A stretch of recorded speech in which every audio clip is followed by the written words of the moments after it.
Hello everyone, Quicks14Blog here. It's Quickshot14 coming at you with a quick gold tip that I kind of found out. Some easy farming for some pretty good profit as early as level 70 up in Northrend. Now I know you've probably seen quite a bit of profit videos on here. Most notable, of course, is you definitely want to check out, of course, Hobbs and of course Shadow Ashley as well. We are in Howling Fjord, Northrend, which is one of the starting zones. It's a 68 to 72 zone, and it's going to be quite a bit of overlays down here. So if you've never ever seen one of my video blogs before, they're going to give you some useful tips and information that I might miss. Now this video is going to be sped up quite a bit as we come up here, because as you can see, there is a timer going on in the right hand corner, close to the right hand corner, and it's going to be an hour run. What we're farming here is shovel tusks. There's a whole bunch of, well, basically herds, if you will, with some stags, as you can see, put all around here. You can find these guys all over Howling Fjord, but the specific area we're farming is between the road areas, just a little bit west, actually, or east, or west, one of the two, to the right hand side of your map.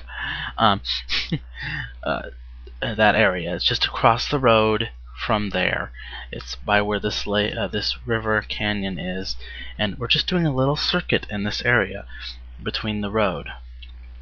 And there's a whole bunch of herds here. What's wonderful about this is for people with skinning, and that's what this is about. If you got skinning, this is going to be awesome. If you don't, you can still do this route, but the one, the profit will be down. Two, they may not respawn as fast. What's wonderful is these are 68 to 69 mobs, so you can start doing this as early as 70. I know I did when I was questing out here, and there is quests out here, at least for the Alliance side, that I do know of. And this is easily accessible to both Alliance and Horde. And of course there's a whole bunch of other spots. What we're after here is their leather, mainly.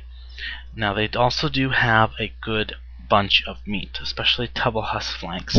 They drop quite a bit of that, and you'll be able to sell it too, but the real money maker is of course the leather.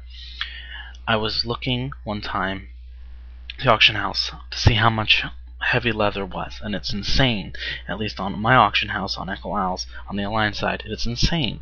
It's an average of about a piece each, or for a stack, it's on average, oh my god, like 80 gold. Something like that. It's ridiculous. It's way up there. So, now this is, obviously everyone's saying, whoa, wait a minute. These are not the best things to farm heavy leather. So, you definitely want to make sure you do that. So basically, what's wonderful about these guys is that they do respawn pretty fast, especially after you skin them. But I know this is not the best place to, like I said before, you're like, whoa, wait a minute, you don't want to do that here. Yes, these guys do not drop Borean leather in multitude. In fact, they mostly drop scraps more than anything, but there's a good reason why. Second of all, there's tons of them here. They respawn fast. You'll see in this hour run how fast it goes and how much we get. The nice thing is, if you decide not to do the heavy Borean leather, you can just do the standard Borean leather, which you might actually make more money off of. The choice is yours. It gives you plenty of options. And of course you can farm it for yourself as well and just sell the meat for profit, or vice versa. Now, obviously if you have skinning, this is going to go faster, and they do sell a lot of meat. They do have a pretty good drop rate on skinning Arctic fur. I have found per run on average of about 2 Arctic furs, which isn't bad for an hour run. Alright, so basically we've done that. We've skinned them, we've farmed it. It's an hour, all done. Boom, done. An hour worth of work. You can see the totals down there. Lots of stuff. We actually got 3 greens out of it too, which was really nice, and always a nice surprise. So let's go sell it. Obviously, depending upon what class you are, your repair bill will be different. In my case, it was only about 2 gold. Now I'm rounding everything off, so make sure you know that. Which is not that bad. In fact, that's easy. Okay, as you can see from the selling of our junk here, your selling of the grays is going to pay for it alone.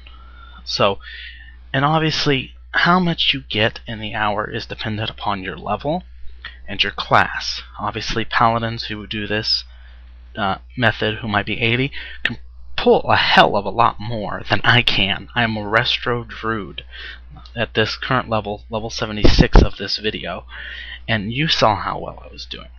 So, again, it will be determined on you. The wonderful thing is this is for, you can do this as early as level 70, and pretty much, I believe, all classes can do this, as long as you can handle it and heal yourself pretty well, especially healing classes. If you're a Shadow Priest, you should kick ass on this, okay? You shouldn't have any problems. This isn't to say other classes can't do it either, you just might have to take it a little slower. Find your own pace.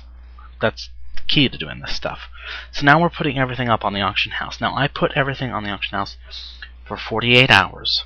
You can do it as long as you like, but I do it 48 hours. I also am doing everything in stacks of 5.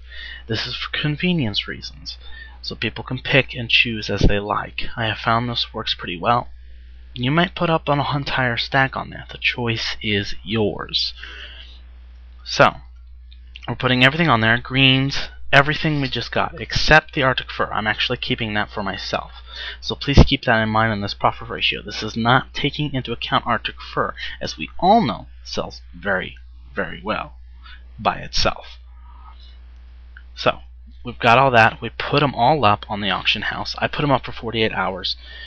You've seen the display how much that was, and I believe, if I remember correctly, it was 28 gold, rounded off, for auction house costs. And I did have to double post the flanks, because when I put them up there, there was no competition at the time, and so my auctioneer has been kind of wonky lately, which is what I'm using here to do this.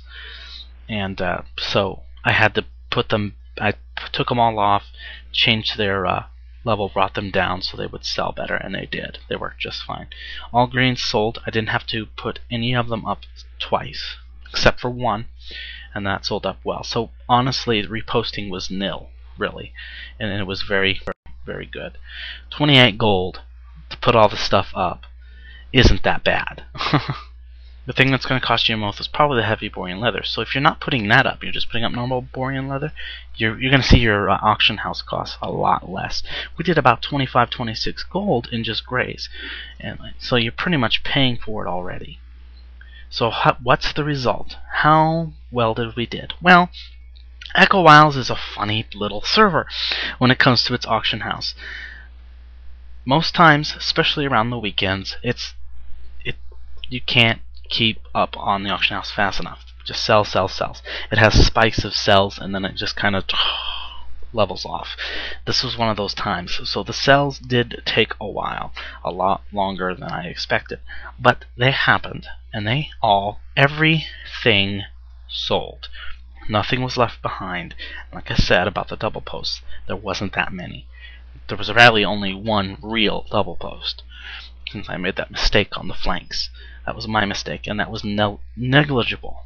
So I'm showing you all here me collecting every single thing I sold and how much I got it for and how much I'm getting it. Now I know you're all going to bombard me wanting to know what add-ons I'm using for this stuff.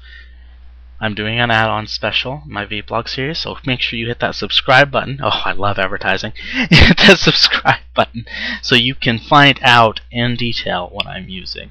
And I will go through everything. I've already got the first one up there, so make sure you grab it. So we're getting everything we sold. It took about 3 or 4 days to get everything to sell because of my mistake and because of just how the auction house is. Now, if you're on Horde or Alliance side and you find the market is just too in what you're trying to sell, don't forget the neutral auction house. I used it for Frostweave. I had a lot of Frostweave and I had nothing to do with it, because I hadn't had my recipe for heavy bandages yet, Frostweave bandages yet. So I had like 114 Frostweave. I couldn't put it on the Alliance auction house. There's just too many. I knew it was not going to sell, not decently. So I put them all up on the neutral auction house, sold them in stacks. I think I sold them in stacks of all 20 at 11 gold a stack, all 11, and they all sold pretty darn quickly. So don't forget the neutral auction houses. So as you can see, we're selling all that. So how did we do? What is our total? Well, the sales total was roughly around, as you can see, 236 gold, which isn't bad. actually. For an hour's worth of work, 236 gold, selling is not too bad. So now the real question comes in. If you haven't done the math already, you can kind of see where the profit is. The profit is around 206 gold, or if you want to say 210 or 200. We'll just say a plain 200 flat. Again, your experience will change depending upon your auction house, depending upon, you know, your level, depending upon your class, and things of that nature, and whether or not you're actually skinning these guys too while you're doing. But it's not that bad, so I figured I'd share this all with you.